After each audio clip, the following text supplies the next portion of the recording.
Welcome back to Kossi's Arsenal podcast. My name is Kossi. Good morning, good afternoon, good evening, wherever you are in all parts of the world. Welcome back to the channel. Welcome back to a brand new video. We are diving into the 6 things we learned from Arsenal 3, Bodo Glimt 0. Another super performance, another strong performance from the boys. And I think there's so many things we could have learned. There's so many things we could have picked out. I picked out 6, but in the comment section, tell me, what was your moment of the game? Is it the Fabio Vieira goal? Is it the Fabio Vieira assist? Is it the Edin Ketia goal? Is it the Kieran Tierney shot? What was your moment of the game? Because I thought there were so many quality moments in that game. And of course, make sure you subscribe. We are bringing you a series of videos for the Liverpool game you don't want to miss. 300 videos, 300 likes for this video. Let's get into it. Number 1. Fabio Vieira was class yesterday. Now, there are few people who will take some time to understand this guy. And I say that he's not a number 10. He's all about giving him space, giving him the liberty, giving him the freedom to operate in a few classy touches in that game. We are starting to see the real left foot of that boy. The assist for Rob Holding is class number 1. The confidence to put that ball in the roof of the net in the second half is evidence number 2. But leave alone that, the missed chances for me were actually better than the chances converted. You look at that. You look at the confidence he has to put that ball down from his to calm that ball on his chest right in the first half. He hits it slightly over the bar. And I think he's so unlucky there because he's working under pressure, and many people didn't understand that there is pressure. There is always pressure on you inside the penalty area of the opponent. They're never gonna let you shoot that ball freely, right? So there is pressure, but he brings the ball down very calmly. Hits it slightly. For me, he overhits it slightly. If he reduces the power and probably the trajectory of that ball, that would have been a very, very beautiful goal. But then leave alone that, the goal we scored, the first goal, look at that pass into Gabriel Martinelli. Many of the midfielders are either going to look for a pass out wide, stretch the pitch and that, but it's so direct. Looks at that one of Gabriel Martinelli, fits into the path of Gabriel Martinelli, and Martinelli, again, it was a very, very good goal for a very good goal. And what Martinelli does after that, it makes the goal better because he drives the ball into the heart of that Bodo Glimt defense, and then releases Kieran Tierney. He's free. He has a lot of time. He picks out a very, very good spot. He's unlucky that the ball doesn't catch the back of the net. But then eventually we score. But Fabio Vieira, again, the role he plays in that game is absolutely magnificent. Then you think about that shot he had right at the edge of the penalty area in the first half. I thought that was going in. I honestly thought that was going in. It is a little bit closer than the Brentford goal, because I think the Brentford goal is a little bit far away, around 30 yards or 25 yards.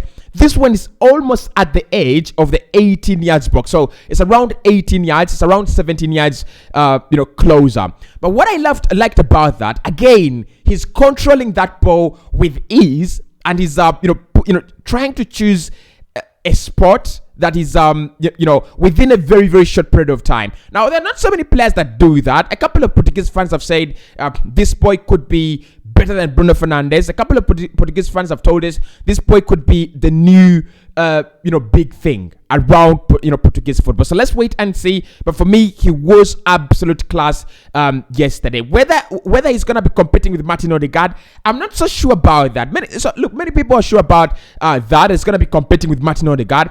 But for me, if you give me Martin Odegaard, where Xhaka is playing right now, I'll take him. I'll put Odegaard where Xhaka is playing now and get Fabio Vieira into that number 10 role. Because again, the creativity, you look at both of them, they're very creative players. You look at Fabio Vieira, his game is about making things happen, right? He doesn't waste a lot of time, passing the ball around, and whenever he gets the ball, he wants to look for, the highest man on the pitch. He wants to look for the loopholes. He wants to look for the channels. And for me, again, yesterday, like I said, if you didn't watch that game well, go back, spend 90 minutes, watch that game. You will see what we are talking about. Fabio Vieira, his name is being spoken about now by all pundits as a silky boy with a velvet left foot. But we said this in the summer when we signed him. We did our research. I did a few videos about him because the summer was acting on a very, very terrific speed. But then I said we will talk more about him when we see him in the Arsenal colours.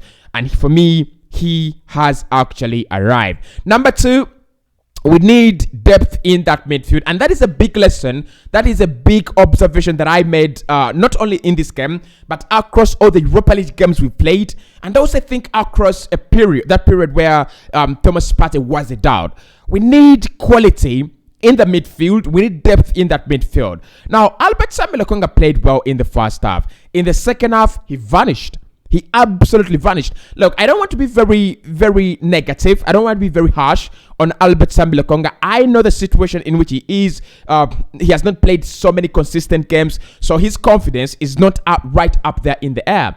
But then you ask yourself, well, how about the likes of McInnes? How about the likes of Fabio Vieira? How about the likes of these players that are also not playing as many minutes, as many games as they could have wanted, but they're putting in a very good shift. They're putting in a very, very good performance. So we need an extra, man in midfield. When Thomas Partey is not playing, you need someone to give you that real quality, to give you that sense of a good holding midfielder. Probably Douglas Luiz, probably Yuri Tillemans could join in January. Probably Danilo could join in January. I don't know. We'll talk about those transfers when the time is right. But I think Arsenal needs someone in midfield. You could see when you take out Granit Xhaka in that midfield, there is no one. You can't play Lokonga and El Neni. It just becomes too defensive. It becomes passing without intent. You can't play Lokonga alone, right? He's not a holding midfielder. He doesn't want to play as a single pivot, right? He wants to play where Xhaka plays right now. And in the summer, we saw more of Mikel Arteta trying to find a new role for Albert Samuel Lokonga, playing him there where Xhaka is, right, in that advanced area as well. So for me, come January, one of the things we have to work on, go out there and sign a defensive midfielder, go out there and get a good midfielder and probably a winger as well. But in midfield, we are still lacking. We need numbers in there. Number 3, our football is very enjoyable. Now, the second half was a little bit different, but the first half was good. And I think we've not talked about the football in the last 2-3 games that we've talked about, that we've reacted to. But our football is really enjoyable. You can see what every player is trying to do. You can see what is going to happen. You can predict what's going to happen, but we are not predictable in a bad way that opponents can easily see through our game plan and prohibit the passing lanes and all that. I think we are actually hard working. I think we work so hard to open up the channels. We work the channels very, very well. But the football is becoming very good. I mean, our football is, if you compare it to last season, if you compare to the seasons before, this is a better Arsenal team. These are better Arsenal displays. The passing, the holding of the ball, the chances we are creating, the speed, the intensity, how precise we are, and how sharp we are. So the clear example is the Gabriel Jesus goal.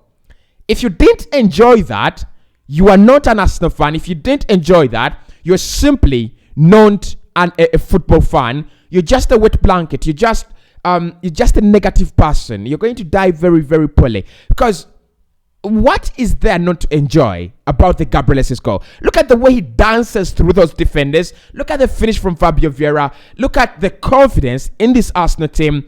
It is amazing. It is absolutely amazing. And the first goal as well. Fabio Vieira confidently playing that ball into Martinelli. Martinelli confidently dribbling. And then Kieran Tierney is confident. He doesn't rush. Picks out his spots. Doesn't get it. But then Edin Ketia is arriving.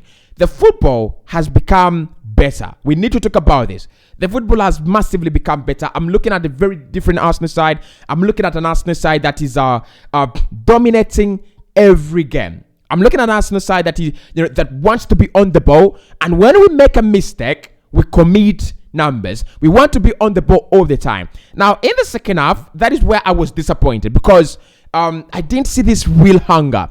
I didn't see us trying to win the ball back. I didn't see us trying to press the opponent. I didn't see us try to humiliate, make it awkward, make it bizarre for the opponent. It was not like that. But in the first half, beautiful football, and if we can keep on, making this better. You look at City, when they score 2 goals, you are sure they have won the game.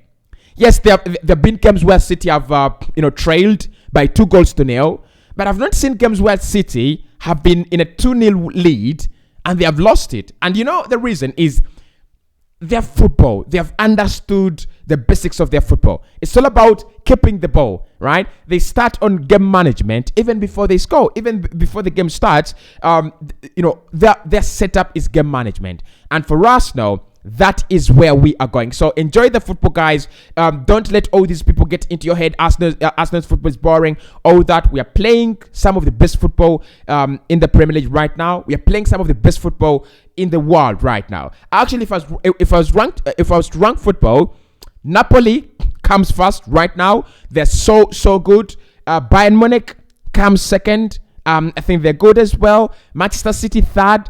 And I would say Arsenal fourth. I've not seen any other side that are scary. And Brighton fifth, because Brighton, again, their football is really interesting to watch. I can watch Brighton 90 minutes. I can watch Arsenal 90 minutes. I can watch Napoli 90 minutes, and Inter Milan as well. They have a very, very good squad, and their football is also silky when they are in possession as well. Number 4, Rob Holding was superb yesterday. Let's speak about him. So I hate it when players play well and they don't get the result. They don't get the result of their performance. And I thought Rob Holding deserves much credit yesterday than any other player actually on the pitch. And the reason is, Rob Holding is coming from one of those, moments of his career where we thought in this summer he must leave Arsenal. He's not good enough. He shouldn't be playing for this side and all that. But one thing I've liked about Rob Holding is, despite Arsenal signing Gabriel, Arsenal signing William Saliba, Arsenal signing Ben White, and Tomiyasu, all these players automatically start in front of him. He has decided and gone, I'm not going to leave Arsenal. I'm going to stay here and I'll fight for my place. Anything that Arsenal win, I'll get a gold medal. That is brilliant, because again, he's one of those players that just gives us a lot in terms of squad depth, a lot of in terms. It doesn't give you a selection headache, but he allows you rest and rotate Saliba. He allows you rest and rotate Ben White. He allows you have a semi-decent centre back in semi-decent matches, because against Zurich, Holding must play. Against Bodo Glimt, Holding must play. Against PSV, in my opinion, Holding must play. So, but he was superb yesterday. The goal was good, in my opinion, and he was throwing his body on the line. I looked at a couple of chances that Bodo Glimt were creating, and a few blocks from Rob Holding that actually just made it very, very difficult for them to score. He killed my prediction. He killed my scoreline. I went with 3-1, and he decided it was always going to be 3-0. Number 5, we didn't commit any errors yesterday. Did anyone notice this? I don't know if you guys are noticing this. In the Tottenham game, we created an error that led to goal. Manchester United game, 3 errors that led to goal. And a couple of other games this season. Actually, that was the first game we've played at the Emirates Stadium this season without conceding a goal, right? And one of the reasons is we didn't commit any errors. Every player performed up to 100% ability. There was no room for chances for the opponent. There was no room for gifting the opponent any bizarre chances. Now, this is going to be very important in our season. There are games like Liverpool where the opponent is going to pressurize you. The opponent is going to, surround you. The opponent is going to put you in a cage. But can you resist the temptation of creating an error? Can you resist the temptation of giving away silly chances? Can you resist the temptation of giving away silly balls in dangerous areas? Yesterday, it was the moment. I didn't see Bodo Glimt get on goal because Arsenal have given away the ball and they failed to cover. Anytime they reached on goal, anytime they reached through on goal, it was because of their own brilliance. It was because they created the chance. And I thought that is something that is worth talking about. There's so many games where Arsenal need 100% maximum concentration. Brighton, home and away this season. Wolverhampton Wanderers, home and away this season. Everton, home and away this season. Those games will be won by the number of mistakes you make, right?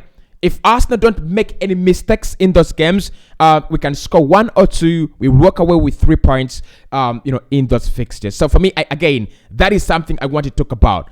It was a huge game. It was important. And we couldn't make any mistake. We couldn't afford to make any mistakes. And in the end, the performance was say okay. And lastly, the bigger test is coming. Let us focus now ahead. Now, why I like these games, Bodo Glimt, FC Zurich, Astana, Sheriff, and all those clubs, is they allow you get geared up. They allow you keep your winning record. And if you've been on a bad run like Liverpool and you play Rangers, they just give you that sense of belief. We are back. We can do it. We can win. We can score. We can keep a clean sheet and all that. And you look at these two teams, Liverpool and Arsenal. Both of them kept a clean sheet in Europe. Both of them won on home grounds, and both of them scored at least two goals. So the confidence is there for Liverpool. The confidence is there for Arsenal. Actually, coming from the North London derby, many people would have said, oh, Arsenal are exhausted, oh, this and that. But we came into the Bodo Glimt game and again picked up a very handsome result. So the confidence is up in the air. And that is why I talked about how important this game is to our confidence, to our standards, and to what we're going to display against Liverpool. Now, I think Liverpool will be scared. They'll come into this game trying to prove everything. They will sit back. They'll try to catch us on the break. They'll do anything. They'll put in a super performance. So that is why Arsenal couldn't afford to give away any emotional leakages yesterday. If we had failed to win, going into the Liverpool game, it would have been we want to bounce back. We want to get our winning record again. But right now, we are okay. So the bigger test now is coming on Sunday. It's going to be, I think, 6:30. We take on Liverpool. Can we overcome that as well? If we beat Liverpool on Sunday, that means the Manchester United result doesn't matter, because we'll have beaten Tottenham.